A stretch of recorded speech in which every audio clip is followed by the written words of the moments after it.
Gue percaya pribadi, dengan munculnya AI dan berkembangnya teknologi AI ini, bakal banyak banget pekerjaan yang hilang. Dan pekerjaan yang kalian pikir dulunya itu nggak mungkin tergantikan, gue bakal buktiin bahwa itu bisa digantikan. Contohnya apa aja ya? Yang paling simpel kita bisa lihat bahkan scriptwriter, penulis puisi, ya bahkan desainer logo, akuntan pun menurut gue bakal hilang dalam mungkin 5-10 tahun ke depan. I try to convince people to slow down AI, to regulate AI. I tried for years.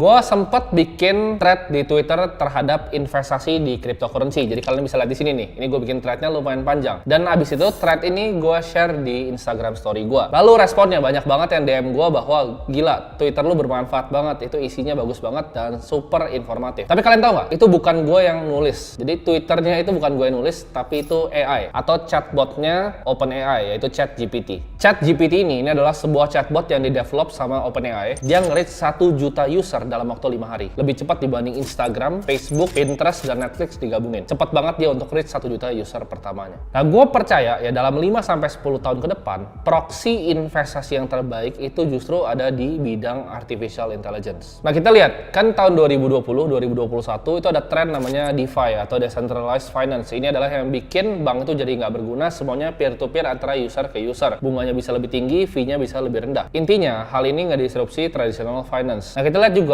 internet pada awal munculnya era internet itu merevolusi distribusi informasi, di mana orang dulu susah cari informasi, harus lewat kertas, harus lewat brosur, sekarang bisa diakses lewat klik di internet. Nah, ini adalah era yang baru. Kalau internet itu dengan distribusi informasi yang dilakukan apa? Memperluas pekerjaan. Jadi pekerjaan yang tadinya nggak bisa remote, jadi bisa remote. Orang bisa lewat Zoom, orang bisa lewat Google Meet. Orang yang kerjanya itu nggak usah ketemu face to face itu udah bisa. Kerja di Indonesia tapi tinggal di Jepang, kerja di Jakarta tapi tinggalnya di Bali. Itu yang dibikin sama akses dari internet. Justru memperluas lapangan pekerjaan. Sedangkan yang dibuat sama AI ini berbalik dengan internet. Bukan memperluas, tapi mempersempit lapangan pekerjaan. Dan di sini gue ngelihat disrupsi paling besar yang akan terjadi dalam sejarah manusia. Kalian bayangin kalau semua pekerjaan udah digantikan dengan artificial intelligence dengan lebih efisien, lebih murah, dan lebih cepat ya. Jadi nggak perlu orang lagi. Satu AI bisa kerjain yang dikerjain sama 1000 orang dengan lebih cepat dan lebih efisien. Istilah pertama artificial intelligence ini pertama disebut oleh college professor John McCarthy tahun 1956. Mereka adalah kelompok saintis yang mengeksplorasi kemungkinan terciptanya mesin yang bisa berpikir ini. Pada 1943, sejarah awalnya, Warren dan Walter Pitts mengeluarkan paper tentang logical calculus dan juga konsep awal dari artificial neural network. Jadi ini konsep yang sebenarnya udah lama ya. Ini konsep dari tahun beberapa dekade yang lalu. Nah, bagaimana sebuah kepintaran mesin ini diukur ya? Jadi ada namanya Turing test yang dibuat sama Alan Turing. Jadi kalau kalian pernah nonton filmnya, waktu itu pernah ada yang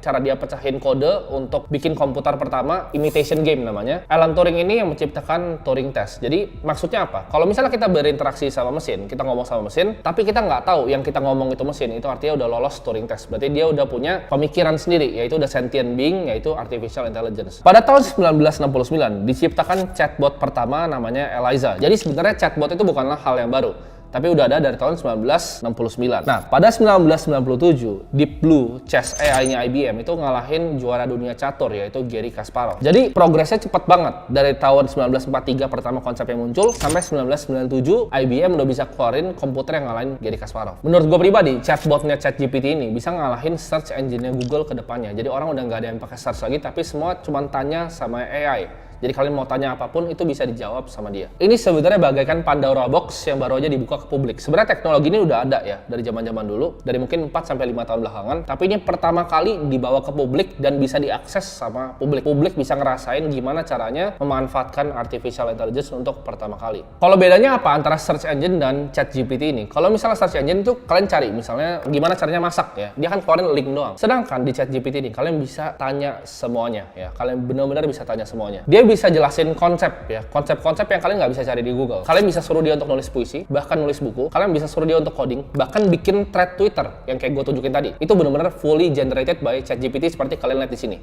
Ya.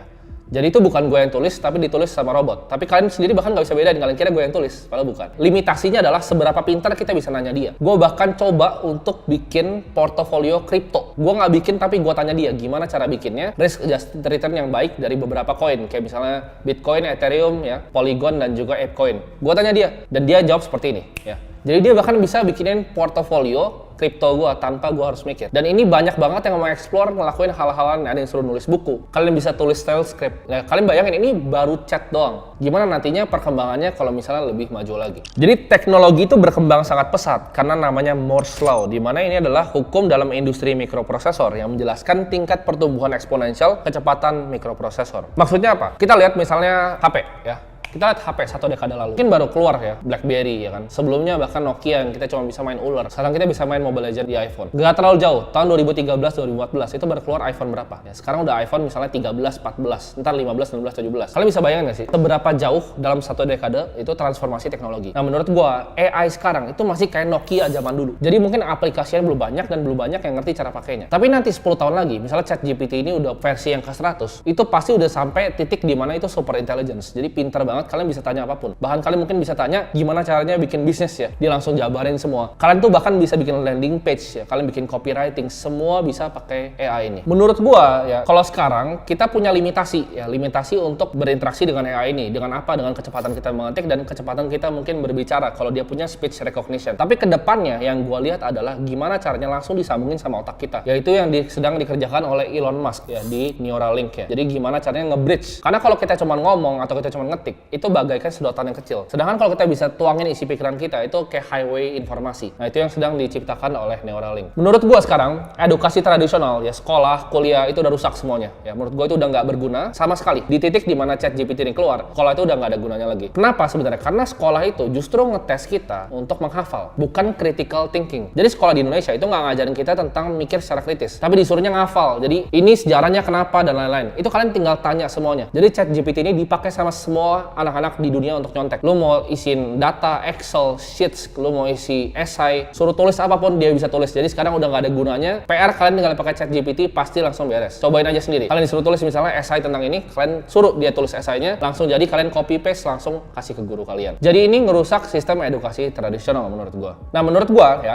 AI itu nggak cuma akan ada di dunia digital, tapi akan ada di dunia fisik. Maksudnya apa? Kita lihat Tesla bot yang lagi di-develop sama Elon Musk. Kita lihat misalnya perkembangan Boston Dynamics robotnya dari tahun 2011 ya. Dia jalan di batu aja jatuh robotnya. Itu 2011. Sekarang 2022 udah salto-salto ya. Udah lebih jago dari manusia robotnya. Jadi ini perkembangannya ke depan masih cepat banget dan menurut gua ini akan masuk ke dunia fisik kita juga. Nah, ini menurut gua bakal banyak banget kehilangan pekerjaan karena digantikan sama AI ini. Dan ini tergantung kitanya ya. Kita mau takut dengan ini ya, teknologi, kita mau takut dengan teknologi yang akan terus berkembang pesat ke depannya atau kita mau ambil bagian dalam teknologi ini. Kita manfaatin ya. Bahkan kita berinvestasi di dalam teknologi ini. Ini buat dapat kalian sedikit konteks ya seberapa jauh AI kita. Ini adalah personal assistant dari Google ya. Kalian harus nonton klipnya ini. Ini dari tahun 2018.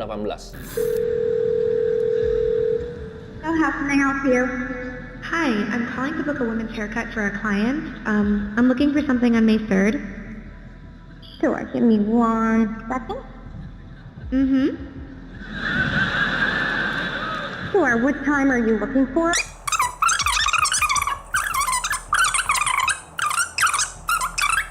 Okay, perfect. So I will see Lisa at 10 o'clock on May 3rd.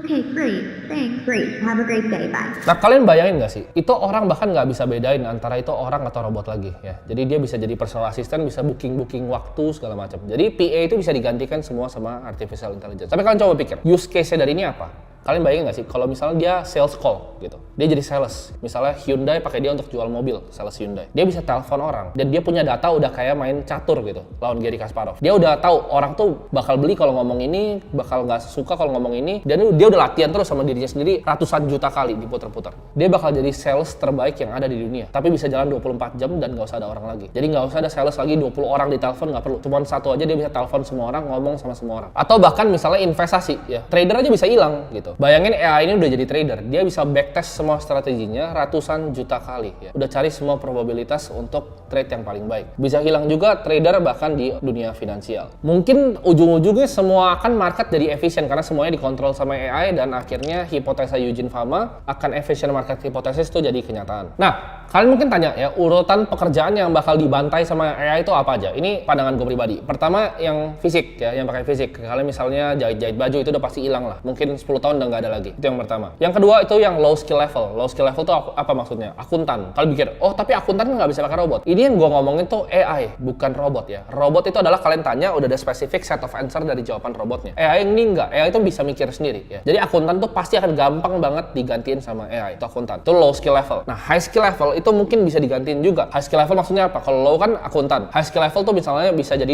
direktur keuangan. Itu mungkin bisa digantiin sama AI. Dan yang terakhir ya, kreatif. Nah, orang mikirnya berurutnya 4 gini. Dari fisik, ya low skill, high skill, baru kreatif. Malah kebalik menurut gua. Gimana kreatif ini bisa jadi yang pertama justru digantiin. Kalian desain logo udah bisa ya. Ini gua akan kasih contoh ya. Bahkan influencer bisa digantiin. Ini di sini ada namanya, ada website ya. This person does not exist. Kalian lihat di sini. Ini menurut kalian orang beneran atau enggak? Ini orangnya nggak ada dan nggak pernah hidup. Jadi ini orang yang di-generate randomly sama AI. Nah, kalian tahu kan konsep misalnya kalian dulu pas SD ya, kalau kalian animator kalian pasti ngerti. Buku nih, kalian bikin stickman, gambar terus kalian beginin, dia akan gerak gambarnya. Sama. Kalau dia bisa generate satu gambar, dia bisa generate video. Dia bisa bahkan bikin video persona orang yang mirip nanti ke depannya. Possibility-nya itu endless. Bahkan influencer, bahkan news anchor berita bisa digantiin. Semua itu bisa digantiin. Dampaknya apa? Implikasinya terhadap sistem ekonomi kita sekarang. Menurut gua, ini akan terjadi kapitalisme yang sama ya. Yang kaya, makin miskin. Tapi ini akan gapnya makin jauh ke level distopia. Di mana yang di bawah ini pekerjaannya hilang semua ya. Jadi super miskin, dan yang kaya ini yang ngerti cara pakai AI, yang ngerti cara tap in ke super intelligence ini jadi super kaya. Ini gapnya akan nge-bridge jauh banget antara yang kaya dan yang miskin dalam 10 tahun ke depan. Menurut gua, ini adalah kesempatan terbaik untuk kita mulai cari proxy investasi di mana kita bisa berinvestasi di teknologi ini sedini mungkin. Itulah kenapa sebenarnya gua suka dengan dunia cryptocurrency, karena dunia kripto itu banyak memfasilitasi kita untuk masuk project-project yang berbasis AI. Nah, kalian mungkin tanya, project-project kripto apa yang berbasis AI yang paling bagus, ya kan? Ini juga mungkin pertanyaan yang gue tanya sendiri. Jadi daripada kita pusing pikir, gue tanya aja sama AI-nya. Jadi ini list yang gue tanya dan dikasih. Ini adalah top 5 market cap kripto yang berdasarkan AI. Ini gue nggak tahu project akan bagus ke depannya. Ini yang disarankan sama AI. Jadi kalian mungkin bisa explore, tanya-tanya cara bikin portofolio, cara bahkan belajar apapun lah. Kalian bisa tanya dan kalian coba bisa explore sendiri. Jadi menurut gue, make sure kalian jangan jadi pekerja yang low skill level ya. Kalian harus tingkatin skill kalian biar kalian nggak bisa digantikan sama artificial intelligence ke depannya.